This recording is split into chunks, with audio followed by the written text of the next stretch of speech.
Hello friends, कक्षा 10वीं के इस वीडियो में आप सभी का स्वागत है। आज हम अध्याय 6 का थेल्स प्रमेय पढ़ने जा रहे हैं।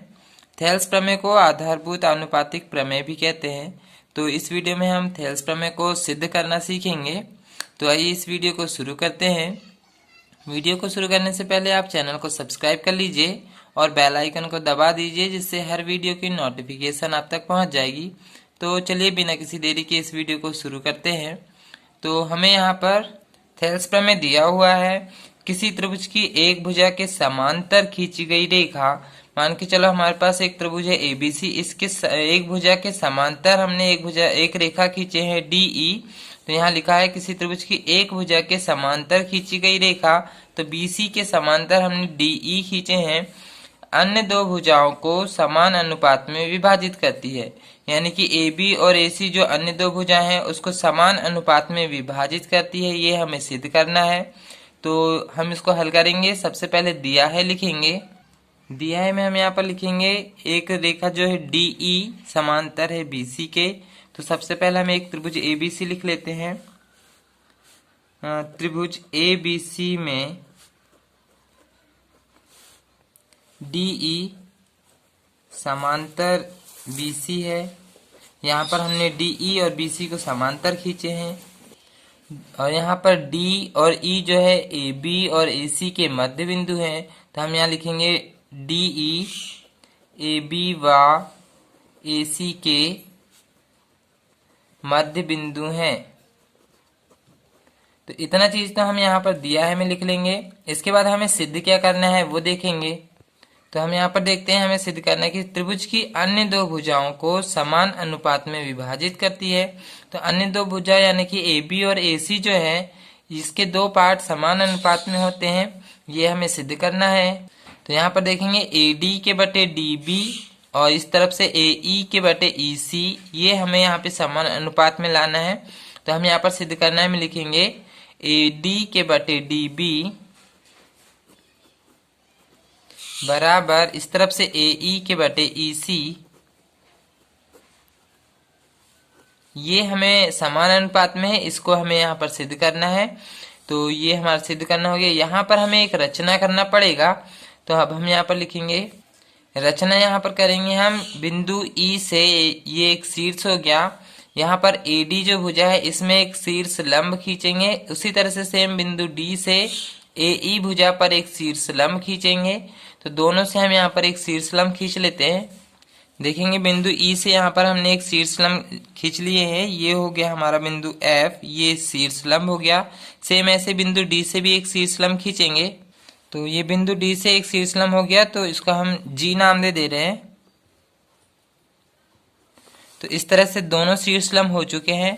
यहाँ पे भी हम B से E को मिला लेते हैं और D से C को मिला लेते हैं। तो इस तरह से हमने यहाँ से DC और BE को भी मिला लिए हैं। तो इसी को हम यहाँ रचना में लिखेंगे। तो हम यहाँ पर लिख लेते हैं, यहाँ से हमने DG लंब खींचे हैं, DG लंब खींचे हैं AC भुजा में, पूरा नाम ले रहे हैं AC, और EF लंब खींचे हैं AB भुजा में। तो हम इसको इस तरह से लिखेंगे, EF लंब है AB, EF लंब AB, और एक और हमने लंब खींचे हैं DG।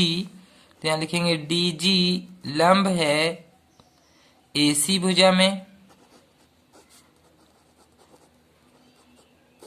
तो ये हमने ये लंब खींचे हैं, और देखेंगे DC को मिलाए हैं और BE को मिलाए हैं। तो यहाँ लिखेंगे हम DC और BE को मिलाया। तो इतना चीज हमने रचना में करे हैं। अब इसके बाद हम उपपत्ति करेंगे। उपपत्ति में यहाँ पर हम त्रिभुज का नियम लगाएंगे, त्रिभुज का क्षेत्रफल वाले नियम से इस प्रमेय को सिद्ध करेंगे। तो यहाँ पर देखेंगे, जब हम यदि ऊपर वाला त्रिभुज देखेंगे ADE जब त्रिभुज देखेंगे तो उसमें EF एक शीर्ष लंब हो जाएगा और AB इसका आधार हो जाएगा। या तो AB की जगह हम AD भी रख सकते हैं, AD इसका आधार हो जाएगा। और एक और त्रिभुज लेंगे यदि ADE फिर से लेंगे तो यहाँ पर देखेंगे DG इसका शीर्ष लंब हो जाएगा और AE इसका आधार हो जाएगा। तो हम त्रिभुज का क्षेत्रफल वाले नियम से इसको हल करेंगे।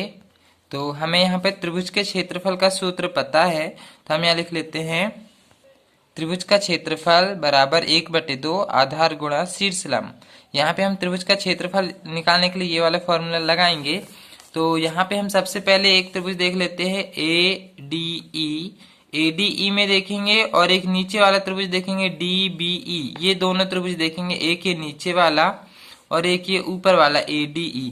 तो हम दोनों में देखेंगे, दोनों के शीर्ष लंब हमारे पास EF ही होंगे। तो पहले हम देखते हैं जो EF है, त्रिभुज ADE और नीचे वाला त्रिभुज DBE, त्रिभुज DBE के शीर्ष लंब हैं। यहाँ पर जो EF है, ADE और DBE, ये ADE ये ऊपर वाला त्रिभुज और DBE ये नीचे वाला त्रिभुज, दोनों का शीर्ष लंब EF ही होगा। और सेम इस तरफ में भी देखेंगे ADE, इसका एक और शीर्ष लंब है यहाँ पर DG, और ये नीचे वाला जो त्रिभुज है DEC, ये नीचे वाला त्रिभुज, इसका भी शीर्ष लंब यही होगा। सेम इसी का उल्टा, तो हम यहाँ पर लिख लेते हैं जो DG है, DG त्रिभुज ADE और त्रिभुज नीचे वाले त्रिभुज का नाम दे रहे हैं हम DEC, ये वाला एक और त्रिभुज DEC के शीर्ष लंब है। तो यहाँ पर देखेंगे एक ऊपर वाले ये दो त्रिभुज का शीर्ष लंब हो गया EF, और ये नीचे वाले जो एक और जो दो त्रिभुज बन रहे हैं उसका एक और शीर्ष लंब हो जाएगा DG। तो अब हम इन्हीं के क्षेत्रफल को अनुपात में रखेंगे और त्रिभुज के क्षेत्रफल का सूत्र लगाएंगे। तो पहले ये दोनों त्रिभुज को हम समान अनुपात में रखते हैं। तो हम देखेंगे यहाँ ADE और DBE ये दोनों के क्षेत्रफल को हमने अनुपात में रखे हैं। तो दोनों के क्षेत्रफल का सूत्र होता है 1/2 आधार गुणा शीर्ष लंब।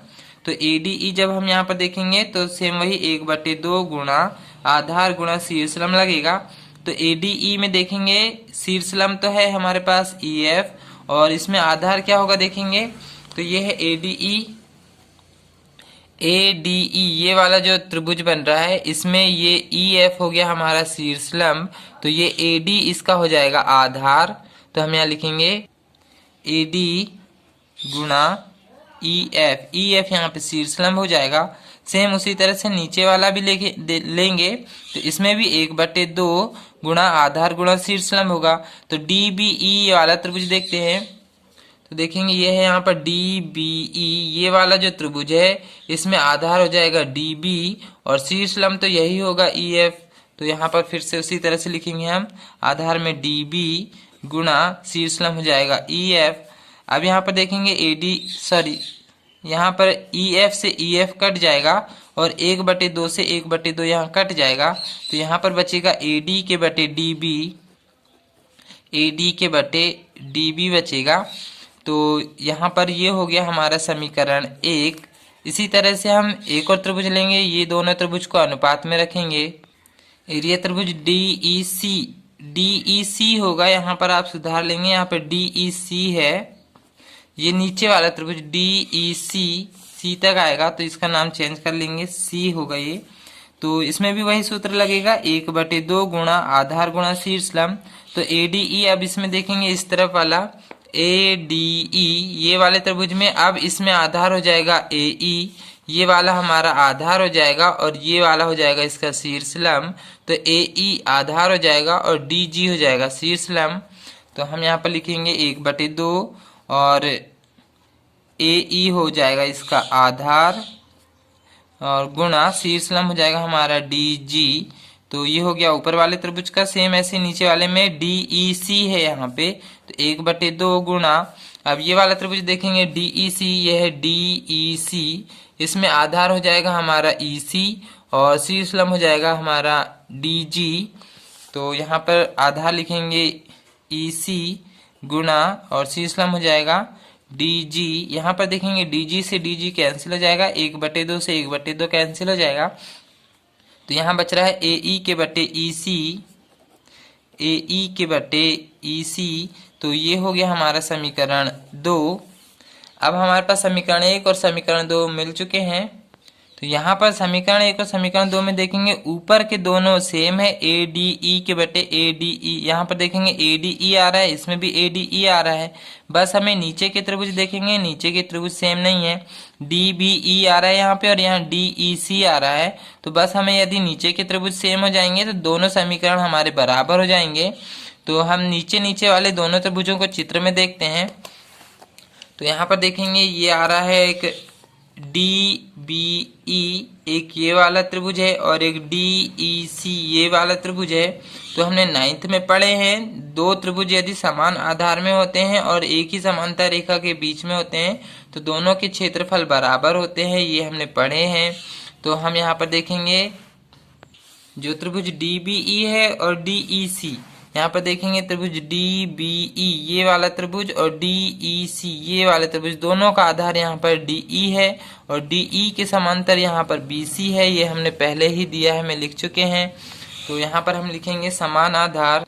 समान आधार देखेंगे यहाँ पर हमारे पास डी ई ये समान आधार है और डी ई के समांतर यहाँ पर बी सी, इसके बीच में ये त्रिभुज स्थित है। तो जब हमारे पास समान आधार और समांतर रेखा पता चल गया तो दोनों के क्षेत्रफल यहाँ पर बराबर हो जाएंगे। तो हम यहाँ लिख सकते हैं एरिया त्रिभुज डी बी ई बराबर एरिया त्रिभुज डी ई सी। यहाँ पर दोनों के क्षेत्रफल बराबर हो जाएंगे। जब यहाँ पर दोनों के क्षेत्रफल बराबर हो गए तो अब हम समीकरण 1 और समीकरण 2 में यहाँ तुलना करेंगे। तो समीकरण 1 और समीकरण 2 में देखेंगे ये नीचे के दोनों त्रिभुज भी बराबर हो गए, ऊपर के तो पहले से ही बराबर थे। इसका मतलब समीकरण 1 और समीकरण 2 के लेफ्ट वाले बराबर हो चुके हैं। जब लेफ्ट वाले बराबर हो चुके हैं तो राइट वाले भी आपस में बराबर हो जाएंगे और जब राइट वाले आपस में बराबर हो जाएंगे तो जो हमें सिद्ध करना है वो सिद्ध हो जाएगा।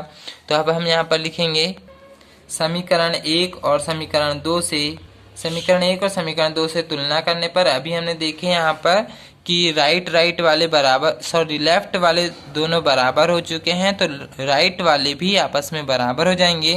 तो समीकरण 1 का राइट में है ए डी के बटे डी बी और समीकरण 2 के राइट में है ए ई के बटे ई सी, इन्हीं दोनों को आपस में बराबर कर देंगे। तो यहाँ पर हम लिखेंगे ए डी के बटे डी बी बराबर ए ई के बटे ई सी। ये हमारा ये दोनों राइट वालों का आपस में हमने बराबर कर दिए हैं। देखेंगे यही हमें सिद्ध करना था। यहाँ पर देखेंगे ए डी के बटे डी बी बराबर ए ई के बटे ई सी। इसका मतलब जो त्रिभुज की अन्य दो भुजाओं को समान अनुपात में विभाजित करती है, ये हमारे यहाँ पर सिद्ध हो चुका है। तो ये प्रमेय यहाँ पे हो चुका है। अभी ज़्यादातर इस प्रमेय का कथन पूछता है तो आप लोग ये कथन को अच्छे से याद कर लें और यदि सिद्ध करने भी आता है, कई बार इसका थेल्स प्रमेय ना लिख के आधारभूत आनुपातिक प्रमेय को सिद्ध कीजिए ऐसा भी आ सकता है, या कथन लिखिए ऐसा भी आ सकता है। तो आप लोग इसका कथन अच्छे से याद कर लें और यदि सिद्ध करना हो तो इस तरह से इसको पढ़ लें। तो यह प्रमेय यहाँ पे हो चुका है। इस वीडियो को पूरा देखने के लिए आप सभी का धन्यवाद।